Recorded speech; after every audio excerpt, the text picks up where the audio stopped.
Assalamualaikum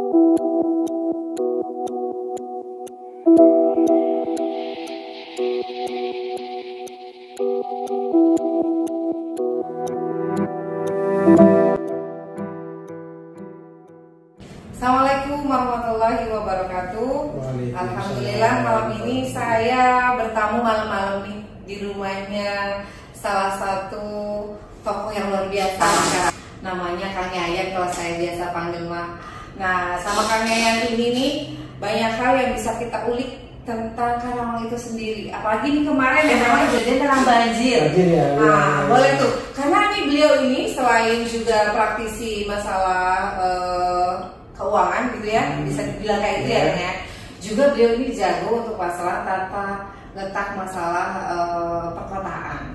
Kita bisa kaitkan nih kenapa banjirnya, terus gimana nih kedepannya untuk masalah dan kondisinya yang di Karawang ini. Jadi kalau bicara masalah banjir, sebenarnya kalau masyarakat awam bisa menerjemahkan dengan mudah ya. Kalau tidak ada kegiatan pembangunan, sebenarnya tidak ada banjir. Nah, atau kerusakan lingkungan akibat dari kebutuhan pembangunan. Contoh, sekarang kan banjir terjadi bukan hanya di Karawang, hampir di seluruh daerah. Berarti kan ini benang merahnya bisa ketahuan sebenarnya di mana nih masalah banjir itu harus bisa diselesaikan. Nah, ini termasuk menjadi keprihatinan saya ya. Jadi contoh, hampir di semua daerah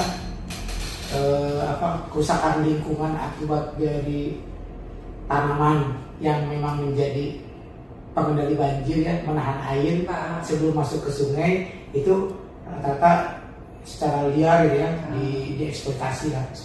Terus yang keduanya perilaku masyarakat yang memang seperti sistem drainase yang tidak dirawat gitu ya, sehingga air itu tidak mengalir ke sungai, sehingga dia itu cepat langsung ke tertahan maksudnya di drainase itu, sehingga sungai itu cepat menerima air dan daya tampung air itu tidak memadai. Nah, tentang drainase nih kan, kali banget tuh gitu. Selain solusi karena tadi tertutupnya drainase, mungkin masyarakat sendiri belum tahu gitu. Tapi pemerintah sendiri di Karawang itu sudah melakukan drainase dengan baik kah?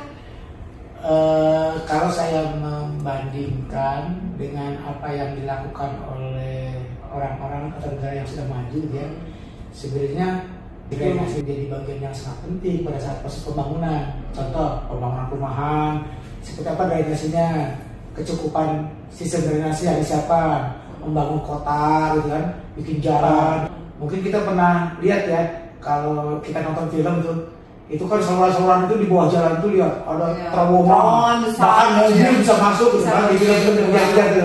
Ya artinya mereka memikirkan itu. Sistem drainase gitu ya, sistem drainase itu sudah dipikirkan sejak awal pembangunan dan itu sampai sekarang berlaku. Makanya terjadi banjir itu kayaknya hanya di Indonesia aja. Kalau luar negeri kayak itu perencanaannya kurang kuat gitu ya. Jadi ya disitulah fair ya kita bahwasanya memang perencanaan kita itu masih lemah dalam hal untuk pengendalian banjir. Selain juga nanti ke perilaku. Misalkan saluran sudah disiapkan, tapi perilaku manusianya itu buang sampah sembarangan, sehingga ada jadi penyumbatan, ya. Jadi banyak sekali lah. Ya kalau ini sudah jadi penyakit yang kronis sebenarnya. Kalau saya lihat, kalau kemarin di TV Karawang, sekarang di Lahat. Di Lahat itu gede banget, gitu ya. Wah, banjirnya udah ini. Terus di Banten, di mana-mana, ya semuanya. Saya bilang, nah ini harus ada gerakan nasional ini. Seperti apa gerakan nasional itu? Ya itu kalau seorang pemimpin utama, presiden cerdas, saya pikir ini bisa menjadi bagian daripada solusi yang bisa disosialisasikan kepada masyarakat. Ngomong-ngomong nih, tadi kan barusan saya jadi penasaran nih membahas tentang pemimpin cerdas.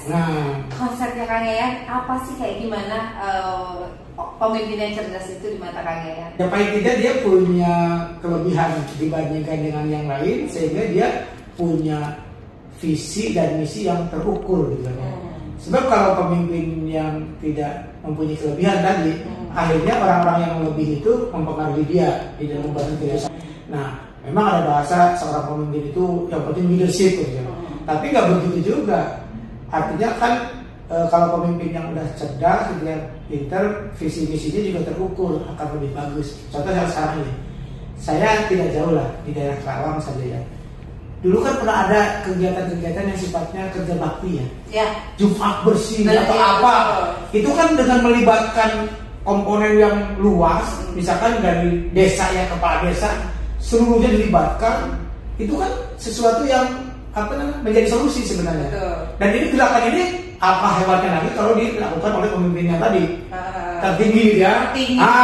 Nanti bayangkan kerusakan akibat dari ketidakcerdasan tadi. Sekarang berapa jalan yang hancur sekarang? Ya kan, karena air itu ngembang lah bahasa Sundanya. Hancur kan sekarang, berapa kerugian ekonomisnya berapa ini? Bukan hanya masalah banjir saja, kesehatan terganggu, jalan harus diperbaiki, kecelakaan dari pengguna jalan itu akan udah kemana-mana lah. Ini bukan masalah yang sepele sebenarnya, tapi ini masalah ini mudah sebenarnya untuk bisa dijadikan satu kebijakan lah yang fokus ya. Kita ini kadang-kadang nggak fokus. Kalau saya lihat tuh nggak fokus ya pemimpin kita tuh. Sebenarnya masalah serius, tapi tidak fokus gitu kan. Ngurusnya yang hal-hal yang kayak sampah kan masalah serius, tapi rata-rata nggak fokus. Banjir masa serius, tapi nggak fokus. Hanya beredar di pemberitaan aja. Wartawan memberitakan, nanti TV memberitakan terus melayang-layang. Hanya melayang aja, tapi tidak membumi solusinya. Jadi cukup beruntung juga ya, saya kalau melihat kayak gini ya. Waduh, kalau kita melayang tuh yang jadi wakilnya kita mah, setuju nggak sih kalau misalnya yang jadi perwakilan dari Karawang? Ya, harusnya bisa jadi kebijakan yang sifatnya bisa mengena kepada seluruh masyarakat. Jadi seperti apa ya tadi, sederhananya hidupkan aja lagi kebijakan tadi. Hidupkan aja itu. Jadi bila perlu nanti ada penilaian, bentuknya reward. Kalau tidak melaksanakan dia di tempat punishment. Nah itu kan kayaknya aturan itu normatif, nggak jauh-jauh kemana-mana. Nah itu yang jadi masalah ya, kadang-kadang kita terlalu jauh melayani. Itu kan ilmu yang paling sederhana, dasar banget gitu ya. Kenapa itu tidak dilakukan? Apakah karena kita sudah kaya gitu ya? Sudah kaya gitu kan? Kang Yayan, maaf ini motong. Ada hal yang saya penasaran ini tentang Partai Umat nih. Apakah ini pilihan Kang Yayan di 2024 tuh? 2024 pilih Partai Umat. Ya. Jangan-jangan Kang Yayan mewakilkan ini nantinya. Gimana Kang Yayan? Boleh cerita sedikit? Pandangan saya, partai politik itu adalah merupakan pilar demokrasi, sama seperti wartawan, masyarakat, juga pilar demokrasi ya istilahnya. Nah, kayaknya kan nggak salah kalau partai politik itu memperjuangkan aspirasi masyarakat dalam arti tadi seperti masalah-masalah banjir ya.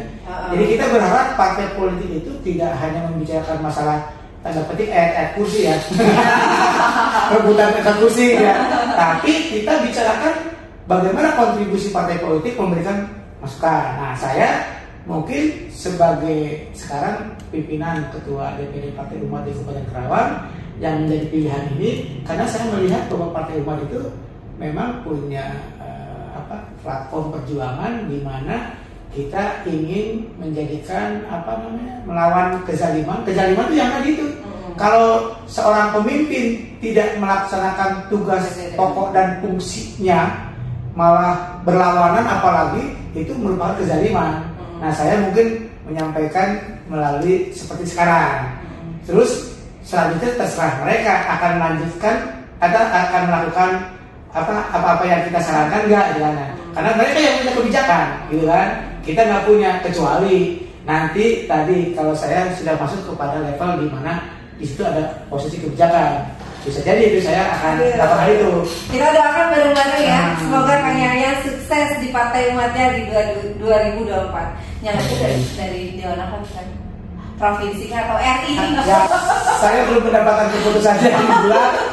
Jadi istilahnya tuh masyarakat menghendaki saya nyalonin di RI. Gitu. Tapi juga sebagian jangan dulu di RI, di provinsi aja Pak Yayan. Pokoknya prinsipnya saya mengikuti alur dari masyarakat kemana, dan pasti perhitungannya harus menang gitu kan. Nanti disitulah yang menjadi perhitungan saya. Jadi ini kan waktu masih panjang nih. Pendaftaran pencalonan masih panjang. Mei 1 Mei, tapi itu pun DCS ya, data calon sementara. Bisa nanti DCT itu hampir sampai dengan perbaikan 2 bulan. Jadi lumayan cukup panjang. Kalau di Kerawang sendiri masih terbuka nih di DPD-nya Kang Yayan bagi yang berminat untuk bergabung. Oh iya, saya menawarkan kepada seluruh komponen ya di Kabupaten Karawang, insya Allah Anda silakan daftar di DPRD Kabupaten Karawang karena kita akan menerapkan satu aturan di mana terlepas nanti keputusan dari MK itu tertutup ataupun terbuka, saya sebagai ketua DPD akan membuat suatu pernyataan di mana calon yang terpilih adalah yang mendapatkan suara terbanyak. Luar biasa. Tidak mesti harus nunggu tertutup terbuka. Jadi saya akan itu konsisten. Jadi saya jaminannya nih, saya akan membuatkan itu yang terbesar yang akan jadi anggota dewan. Jadi nggak usah khawatir mau nomor 7, nomor 5, nomor 11 gitu kan. Kalau Anda terbesar Anda yang jadi. Mungkin kalau partai lain tidak ada, hanya partai umat. Silakan makanya datang. Luar biasa. Siapa saja yang mau bergabung di Partai Umat 2004 dari Karawang boleh join, datang langsung ke kantornya. Di mana kan kantornya? Ada sebenarnya 2 nih. Kita di Ruko Kotiak Blok A2 di Kompleks Galumas. Yang kedua di Jalan Ciliwung 3 nomor 79 di Perumnas Adiasa. Nah sementara memang untuk proses pencalegan kita pusatkan di sana. Karena kebetulan mungkin karena tidak naik ke lantai atas kali ya. Sebenarnya kita sekalian ada 3 tapi cuma untuk selama pencalegan di sana. Jadi ada juga di sana ruangan cukup luas 6x14 dan 2 lantai ya. Tapi kan kita sesuaikan dengan kebutuhan orang-orang yang akan aktif. Jadi sebentar kita di sana. Teman-teman, siapa aja yang mau gabung bisa datangin ke alamat yang sudah dipaparkan sama Kang Yayan. Dan Kang Yayan, makasih bincang malam hari ini yang dadakan ini. Dan semoga Kang Yayan sukses ya untuk DPR RI-nya. Assalamualaikum warahmatullahi wabarakatuh bersama Kang Yayan. Waalaikumsalam warahmatullahi wabarakatuh.